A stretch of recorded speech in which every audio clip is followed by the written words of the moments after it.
Kingsway Language Center presents Letter Writing for All.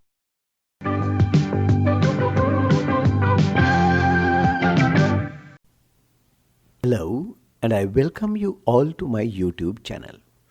Today we are going to do lesson 3 of the series of lessons on letter writing. In our last lesson, we learned how to start a letter, what the heading is like, and how the salutation is used. In this lesson, we are going to discuss the body of the letter or the message.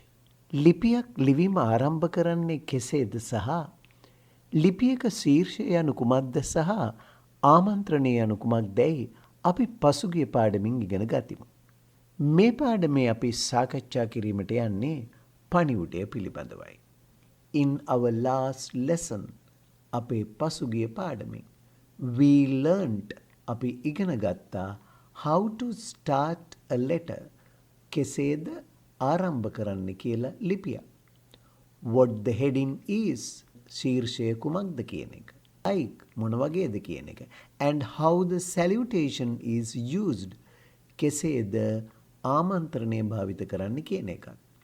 In this lesson මෙම පාඩමින් we are going to discuss අපි යන්නේ සාකච්ඡා කරන්නට the body of the letter or the message.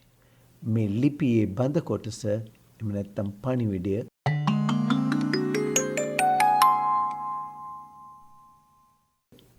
The body of the letter, message. This is the most important part of the letter. Whatever we wish to communicate is given here. The writing style differs from one letter to another. That is, a letter written to a friend is different in style and presentation from a business letter and an official letter. But there are few points that is common to all letters. පණිවුඩය මෙය ලිපියක වැදගත්ම කොටසයි. අප කීමට අදහස් කරන කුමක් හෝ අඩංගු වන්නේ මෙහි. එක් ලිපියකින් තවත් ලිපියකට ලිවීමේ ශෛලිය වෙනස් වෙනවා. එනම් මිතුරෙකුට ලියන ලිපියක ශෛලිය සහ ඉදිරිපත් කිරීම ව්‍යාපාරික හෝ කාර්යාලයීය ලිපියකින් වෙනස් වෙනවා. නමුත් සියලුම ලිපිවලට පොදු වන කරුණු කීපයක්ද ඇත. 1. Divide the message into paragraphs. We usually divide the message into paragraphs if the message is long. පණිවුඩය ඡේදවලට බෙදන්න. දීර්ඝ නම් අපි සාමාන්‍යයෙන් පණිවුඩය ඡේදවලට බෙදන්නෙමු. ලිපි ලිවීමේදී එය ඉතා වැදගත් කරුණකි. 2. Use simple and direct language. Language used in a letter should be simple and clear. Whatever you want to express should be expressed directly. The receiver should understand what you want to say in the letter. This is very important in business and official letters. කීමට ඇති දේ සරලව සහ කෙලින්ම ප්‍රකාශ කරන්න. ලිපියක පාවිච්චි කරන භාෂාව සරල හා පැහැදිලි විය යුතුයි. ඔබට ප්‍රකාශ කිරීමට අවශ්‍ය දෙය ඍජුව ප්‍රකාශ කළ යුතුයි. ලිපිය ලබන්නා ඔබේ පණිවුඩය පැහැදිලිව හා හොඳින් වටහා ගත යුතුයි.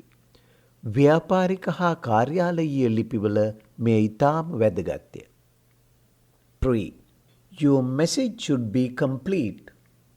It is very important to include all that you have to say in the body of the letter. Adding postscripts PS to a letter is not nice and should be avoided. ඔබගේ පණිවුඩය සම්පූර්ණ විය යුතුයි. ඔබට කීමට ඇති සියලුම දෙය ලිපියෙහි අඩංගු කර ලිවීම වැදගත්. පසුව ලියන ලද්ද ප ලි ලිපියකට එකතු කිරීම යෝග්‍ය නොවන අතර සෑම විටම එයින් වැළකී සිටිය යුතුය. මෙහිදී අදහස් කරන්නේ ලිපිය ලියලා ඉවර වෙලා ඔබට පසුව මතක් වෙලා ලිපිය අවසානයේ සිංහලේ නම් පා තිතක් ලි පසුව නියලද්ද කියලා එහෙම ලියනවා. ඉංග්‍රීසියේදී මේ සඳහා පාවිච්චි කරන්නේ P සහ S කියන අකුරු දෙක postscript කියන අදහස. පසුව ලියන ලද කියන්න. ඉතින් මෙවැනි එකක් නොලියනවා නම් වඩාත් සුදුසුයි. So, it is advisable for you to note down everything you have to express in your letter in order of importance.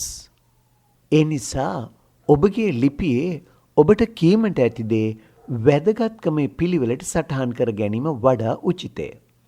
එවිට ලිපියෙහි ලිය යුතු දෑ ඔබට අතපසු වීමෙන් මගහැරී නොයනු ඇත. Now, you know that the body of the letter comes after salutation. The body of the letter can be divided into 3 parts as follows. Introduction. In this part of the letter, we answer the letter we received or give reason for the letter we are writing. Given below are a few example sentences. ලිපියේ මෙම කොටසින් අපට ලැබුණු ලිපියට පිළිතුරු සැපයීම හෝ අපි ලිපිය ලිවීමට හේතුව සඳහන් කරන්නෙමු. පහත දැක්වෙන්නේ උදාහරණ වැකි කීපයකි. හොඳයි. ඔබ දැන් ලිපියේ ශීර්ෂය ලිව්වා. ඒ කියන්නේ ඔබේ ලිපිනය, ඊට පහලින් දිනය, ඊට පසුව අපි සාමාන්‍ය ලිපියක නම් ආමන්ත්‍රණය ලිව්වා. ඊට පසුව බඳ කොටස ලියද්දී අපි මුලින්ම කරන්නේ අර ලිපිය ලැබුණ එක ගැන සඳහන් කිරීම හෝ ඒකට පිළිතුරු ලිවීම හෝ අපි ලිපිය ලියන්නට හේතුව සඳහන් කරනවා. ඒවට විවිධ වැකි භාවිත කරන නිසා මම එවැනි වැකි කීපයක් ඔබට මේ පාඩමේදී පැහැදිලි කරලා දෙන්නයි සූදානම් වෙන්නේ. බලන්න. I have just received your letter. මට ඔබේ ලිපිය ලැබුණා පමණි. Thank you for your letter. ඔබේ ලිපියට ස්තුතියි. Thank you for answering my letter. මගේ ලිපියට පිළිතුරු එව්වාට ස්තුතියි. I am delighted to hear that. බව අසන්නට ලැබීමෙන් මම සතුටු වෙමි. It was nice to hear from you after such a long time. මෙතරම් දිගු කලකට පසු ඔබෙන් තොරතුරක් ලැබීම සතුටට කරුණකි. I'm sorry I could not write to you for some time. ටික කලකින් ඔබට ලියන්නට නොහැකි වීම ගැන මම කනගාටු වෙමි. I am writing this letter to මම මේ ලිපිය ලියන්නේ. ඉතින් මේ තිත් පෙළක් දාලා තියෙන ඔබට එතනින් එහා ලිපියේ ඉතුරු කොටස් ලියන්නේ ඇයි කියන හේතුව අපි සඳහන් කරනවා. ඒකට අදාළ ව්‍යාකරණ සහ වාක්‍ය කොටස් අපි ඉදිරි පාඩම් වලදී ඉගෙන ගනිමු. You will be glad to hear. ඔබ අසන්නට ලැබීමෙන් සතුටටපත් වේවි. You will be sorry to learn. ඔබ එතනත් අර තිත් පෙළක් තියෙන්නේ දැනගන්නට ලැබී දුක් වේවි. මොනවා හරි දෙයක් සිද්ධියක්. හොඳයි. ඉතින් දැන් මෙන්න මේ කරුණු ටික අරගෙන අපි ලිපියේ මෙතෙක් ඉගෙන ගත්ත කොටස් සම්පූර්ණ කරලා බලමු. මුලින්ම අපි ලිව්වා අපේ ලිපිනේ ඒ කියන්නේ ශීර්ෂය heading 65 Baddagana road Nugegoda 23rd November 2020. එතකොට මේක official එහෙම නැත්නම් business letter එකක් නිසා ලබන්නාගේ තනතුරු සහ ලිපිනේ ලියනවා.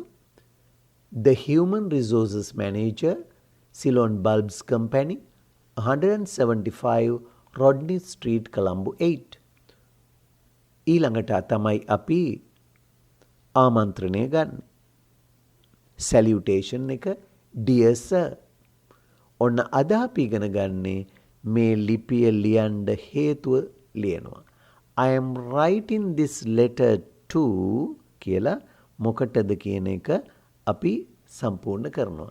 එතකොට අද පාඩමෙන් අපි ඉගෙන ගත්තේ මෙන්න මේ වගේ කොටස්. ඒ කොටස් ටික තමයි මම මුලින් සඳහන් කළේ.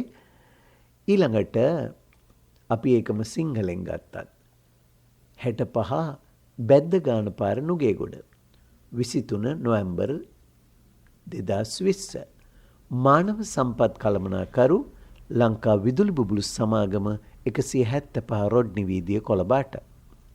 ඔන්න දැන් එනවා ආමන්ත්‍රණය. ප්‍රිය මහත්මයාණනි. ඔන්න දැන් ලිපියේ බඳ කොටස ලියන්නට අවශ්‍ය වන අර මූලික පළවෙනි කොටස අපි ලියනවා. මම මේ ලිපිය ලියන්නේ කියලා. ඉතින් හේතු ගොඩාක් තියෙනවනේ. ඒ හේතු ගැන පියවරෙන් පියවර ඔබට මේ පාඩම් මාලාවේදී කියලා දෙනවා.